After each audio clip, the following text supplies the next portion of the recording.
January 17th, Genesis 35, 1 through 36:43. Then God said to Jacob, "Go up to Bethel and settle there, and build an altar there to God, who appeared to you when you were fleeing from your brother Esau." So Jacob said to his household and to all who were with him, "Get rid of the foreign gods you have with you, and purify yourselves, and change your clothes. Then come, let us go up to Bethel, where I will build an altar to God, who answered me in the day of my distress, and who has been with me wherever I have gone." So they gave Jacob all the foreign gods they had, and the rings in their ears, and Jacob buried them under the oak at Shechem. Then they set out, and the terror of God fell on the towns all around them, so that no one pursued them. Jacob and all the people with him came to Luz, that is Bethel, in the land of Canaan. There he built an altar, and he called the place El Bethel, because it was there that God revealed himself to him when he was fleeing from his brother. Now Deborah, Rebekah's nurse, died and was buried under the oak outside Bethel, so it was named Allon Bakuth. After Jacob returned from Paddan Aram, God appeared to him again and blessed him. God said to him, "Your name is Jacob, but you will no longer be called Jacob. Your name will be Israel." So he named him Israel. And God said to him, "I am God Almighty. Be fruitful and increase in number. A nation and a community of nations will come from you, and kings will be among your descendants. The land I gave to Abraham and Isaac I also give to you, and I will give this land to your descendants after you." Then God went up from him at that place where he had talked with him. Jacob set up a stone pillar at the place where God had talked with him, and he poured out a drink offering on it.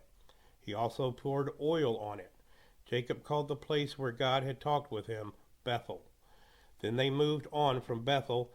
While they were still some distance from Ephrath, Rachel began to give birth and had great difficulty.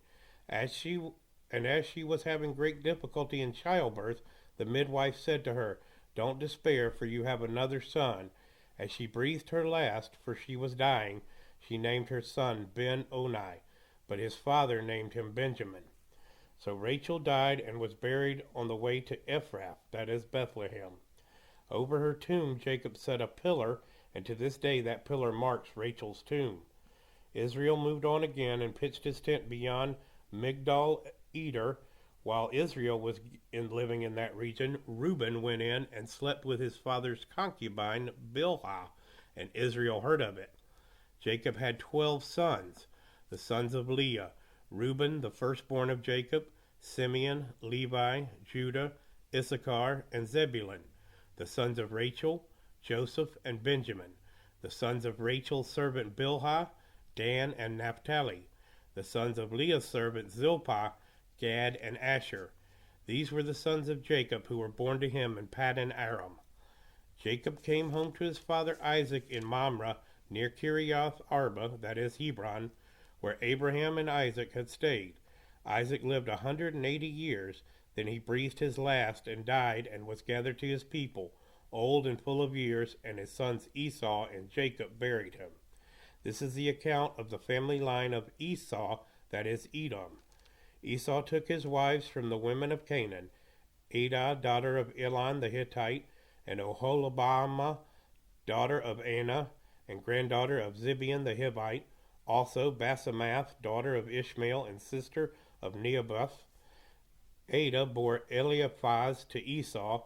Basemath bore Reuel, and Olihabamah bore Jeush, Shalom, and Korah. These were the sons of Esau who were born to him in Canaan. Esau took his wives and sons and daughters, and all the members of his household, as well as his livestock and all his other animals, and all the goods he had acquired in Canaan, and moved to a land some distance from his brother Jacob. Their possessions were too great for them to remain together. The land where they were staying could not support them both because of their livestock. So Esau, that is Edom, settled in the hill country of Seir. This is the account of the family line of Esau, the father of the Edomites in the hill country of Seir.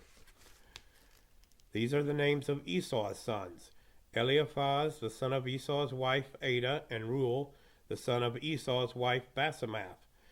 The sons of Eliphaz, Teman, Omar, Zipho, Gatam, and Kenaz.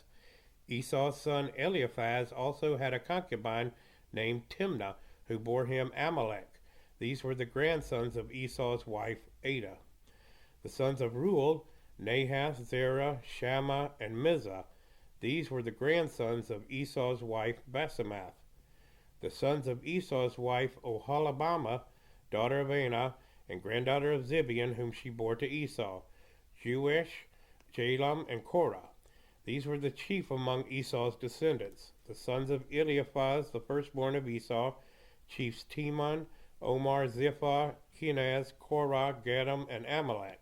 These were the chiefs descended from Eliphaz and Edom. They were the grandsons of Adah. The sons of Esau's son Reuel, chiefs Nahath, Zerah, Shammah, and Mizah. These were the chiefs descended from Reuel in Edom. They were the grandsons of Esau's wife Basemath. The sons of Esau's wife Oholibamah, chiefs Jeush, Jalam, and Korah. These were the chiefs descended from Esau's wife Oholibamah, daughter of Anah. These were the sons of Esau, that is Edom, and these were their chiefs. These were the sons of Seir the Horite, who were living in the region: Lotan, Shobal, Zibeon, Anah, Dishon, Ezer, and Dishan. These sons of Seir in Edom were Horite chiefs. The sons of Lotan, Hori and Homam. Timnah was Lotan's sister. The sons of Shobal, Alvan, Manahath, Ebal, Shepho, and Onam. The sons of Zibeon, Ai, Anah. This is Anah, who discovered the hot springs in the desert while he was grazing donkeys of his father Zibeon. The children of Anah, Dishon, Oholibamah, daughter of Anah. The sons of Dishon, Hemdan, Ishban, Ithran, and Cheran. The sons of Ezer, Bilhan, Zavan, and Achan. The sons of Dishan, Uz, and Aran. These were the Horite chiefs: Lotan, Shobal, Zibeon, Anah, Dishon, Ezer, and Dishan. These were the Horite chiefs according to their divisions in the land of Seir. These were the kings who reigned in Edom before any Israelite king reigned. Bela, son of Beor, became king of Edom. His city was named Dinhabah. When Bela died, Jobab, the son of Zerah from Basra, succeeded him as king. When Jobab died, Husham from the land of the Temanites succeeded him as king. When Husham died, Hadad, son of Bedad, who defeated Midian in the country of Moab, succeeded him as king. His city was named Avith. When Hadad died, Samlah from Masrekah succeeded him as king. When Samlah died, Shaul from Rehoboth on the river succeeded him as king. When Shaul died, Baal-Hanan, son of Akbor, succeeded him as king. When Baal-Hanan, son of Akbor, died, Hadad succeeded him as king. His city was named Pau, and his wife's name was Mehetabel, daughter of Matred, the daughter of Mezahab. These were the chiefs descended from Esau by name according to their clans and regions: Timnah, Alva, Jahath, Oholibamah, Elah, Pinon, Kenaz, Teman, Mizpah, Magdiel, and Iram. These were the chiefs of Edom according to their settlements in the land they occupied. This is the family line of Esau, the father of the Edomites. Matthew 12:1-21. At that time Jesus went through the grain fields on the Sabbath. His disciples were hungry and began to pick some heads of grain and eat them. When the Pharisees saw this, they said to him, "Look, your disciples are doing what is unlawful on the Sabbath." He answered, "Haven't you read what David did when he and his companions were hungry? He entered the house of God, and he and his companions ate the consecrated bread, which was not lawful for them to do, but only for the priests. Or haven't you read in the law that the priests on the Sabbath duty in the temple desecrate the Sabbath and yet are innocent? I tell you that something greater than the temple is here. If you had known what these words mean, 'I desire mercy, not sacrifice,' you would not have condemned the innocent. For the Son of Man is Lord of the Sabbath." Going on from that place, he went into their synagogue, and a man with a shriveled hand was there. Looking for a reason to bring charges against Jesus, they asked him, "Is it lawful to heal on the Sabbath?" He said to them, "If any of you has a sheep and it falls into a pit on the Sabbath, will you not take hold of it and lift it out? How much more valuable is a person than a sheep? Therefore it is lawful to do good on the Sabbath. Then he said to the man, Stretch out your hand. So he stretched it out, and it was completely restored, just as sound as the other. But the Pharisees went out and plotted how they might kill Jesus. Aware of this, Jesus withdrew from that place. A large crowd followed him, and he healed all who were ill. He warned them not to tell others about him. This was to fulfill what was spoken through the prophet Isaiah. Here is my servant whom I have chosen, the one I love, in whom I delight. I will put my spirit on him, and he will proclaim justice to the nations. He will not quarrel or cry out. No one will hear his voice in the streets. A bruised reed he will not break, and a smoldering wick he will not snuff out, till he has brought justice through to victory. In his name the nations will put their hope. Psalm 15, 1 through 5, a psalm of David. Lord, who may dwell in your sacred tent? Who may live on your holy mountain? The one whose walk is blameless, who does what is righteous, who speaks the truth from their heart, whose tongue utters no slander, who does no wrong to a neighbor, and casts no slur on others, who despises a vile person, but honors those who fear the Lord, who keeps an oath even when it hurts, and does not change their mind, who lends money to the poor without interest, who does not accept a bribe against the innocent.